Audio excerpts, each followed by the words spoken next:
Hi everyone, this is my peppermint cheesecake that I am making for the holidays, and what I'm pouring is, it's supposed to be hot. I just wanted to pour in a little bit more water just to show you what a Bain Marie was. Basically what you do is, after you prepare your cake pan and have chocolate on the bottom and cheese, vanilla cheese on top, should be delicious. This is also can be a flan. There are recipes for a flan cake, chocolate cake.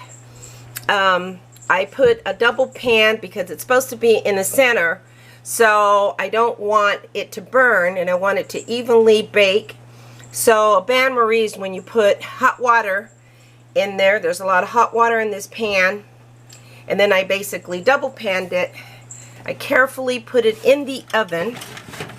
Okay, and then you just close it. I have some skillets, and then I put it at a lower temperature because I don't want it to crack, and placing it at a lower temperature means that you're going to allow it to bake a little bit longer and a little bit even more even. So I mean more evenly.